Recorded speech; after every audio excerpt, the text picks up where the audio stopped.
Cinema కబుర్లు channel కి స్వాగతం భయ్యా. ఈ రోజు నేను మీ ముందుకి కొన్ని ఇంట్రెస్టింగ్ అప్డేట్స్ తీసుకొచ్చేసా. అవి ఏంటో చూసేద్దామా? అయితే ఫాస్ట్ గా మీరు ఛానల్ ని సబ్స్క్రైబ్ చేసేసుకోండి. మనం ఇంకా వీడియోలోకి వెళ్ళిపోదాం. చిరంజీవి గారు యాక్ట్ చేస్తున్న మూవీ విశ్వంబర షూటింగ్ వర్క్ నుంచి మూవీ ఒక క్రేజీ వీడియోతో ఫ్యాన్స్ కి ఉగాది విషెస్ చెప్పారు. అయితే రీసెంట్ గా షూట్ లోకి పవన్ కళ్యాణ్ గారు ఎంటర్ అయ్యారు. ఆ పర్టికులర్ షాట్స్ ని షూట్ చేసి మూవీ టీం మెగా ఫ్యాన్స్ కి పండగ వాతావరణం తెప్పించారు. ప్రస్తుతం మూవీలో ఒక లార్జ్ యాక్షన్ ఎపిసోడ్ ని మూవీ టీం షూట్ చేస్తున్నారు. అండ్ చిరు గారి లుక్స్ కూడా అద్దిరిపోయాయి. విక్టరీ వెంకటేష్ గారు రీసెంట్ గా సైంధవ్ తో డిజాస్టర్ ఫేస్ చేశారు. ఆ తర్వాత అతని నెక్స్ట్ సినిమా గురించి ఏ అప్డేట్ రాలే. ఇప్పుడు అనిల్ రావిపూడి డైరెక్షన్ లో మూవీ చేస్తున్నట్టు అనౌన్స్ చేశారు. ఆల్రెడీ వీళ్ళ కాంబోలో ఫుల్ ఆఫ్ ఎంటర్టైన్మెంట్ చూసాం. ఈసారి ఎలాంటి షేడ్స్ తో వస్తారో చూడాలి. మరి ప్రభాస్ నెక్స్ట్ మూవీ లైనప్ విషయంలో చాలా జాగ్రత్తగా ఉన్నాడు. కల్కి తర్వాత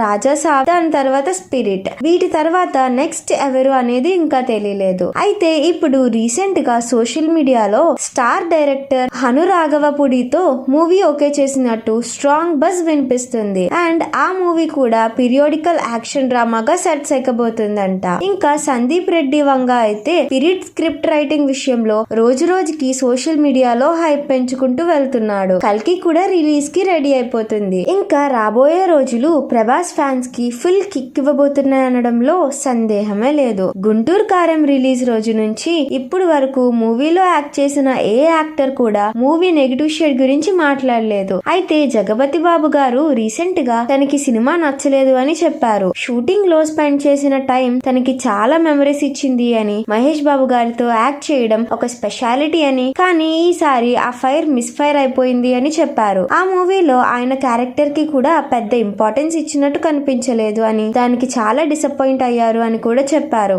ఏది ఏమైనా గుంటూరు కారంలో మహేష్ బాబు గారి స్క్రీన్ ప్రెజెన్స్ తప్ప మిగతా క్యారెక్టర్స్ తో పాటు స్టోరీ కూడా వేస్టేజ్ అయిపోయింది. చూద్దాం త్రివిక్రమ్ గారు నెక్స్ట్ తీసుకోబోయే డెసిషన్ ఏంటో. ఇంకా మహేష్ బాబు అయితే రాజమౌళి గారు సినిమా వర్కౌట్స్ లో బిజీ అయిపోయారు. నాని అన్న దసరా సినిమాలో సూరి క్యారెక్టర్ కి ఫస్ట్ అప్రోచ్ చేసిన యాక్టర్ ఎవరో తెలుసా? ఎవరో కాదు, అది మన యంగ్ మ్యూజిషియన్ జీవి ప్రకాష్ గారు. అవునండి, నిజమే. జీవి ప్రకాష్ గారు ఎప్పటి నుండో తెలుగు ఫిలిం లో యాక్ట్ చేయాలి అనుకున్నారంట. అయితే దసరా సినిమాలో సూరి రోల్ కోసం అప్రోచ్ అయ్యారంట. కానీ కొన్ని కారణాల వల్ల దీక్షిత్ ని పెట్టుకోవాల్సి వచ్చిందంట. అయితే ఇప్పుడు మళ్ళీ దసరా కాంబో రిపీట్ అవుతుంది అని, ఈసారి రోల్ దొరికితే పక్కా చేస్తా అని చెప్పారు. రజనీకాంత్ గారి 171 మూవీ లోకేష్ డైరెక్షన్ లో సెట్స్ ఎక్కింది. ఈ మూవీ గ్లిమ్స్ ని ఏప్రిల్ 22 రిలీజ్ అవబోతుంది అని మూవీ టీమ్ అనౌన్స్ చేశారు. అయితే రీసెంట్ గా రిలీజ్ చేసిన పోస్టర్ కూడా చాలా ఇంట్రెస్టింగ్ గా ఉంది. ఇన్సైడ్ టాక్ ఏంటంటే ఈ మూవీ కూడా ఎల్సీయూ పార్టే అని వినిపిస్తుంది. ఈ మూవీలో తలైవా క్యారెక్టర్ కూడా చాలా డిఫరెంట్ గా ఉండబోతుంది అని లోకేష్ చెప్పారు. చూద్దాం మరి ఎలా ఉండబోతుందో. ఈ వీడియో మీకు నచ్చినట్లయితే లైక్ చేసి షేర్ చేసేయండి. మళ్ళీ ఇంకొన్ని ఇంట్రెస్టింగ్ అప్డేట్స్ తో మళ్ళీ కలుద్దాం. Bye bye.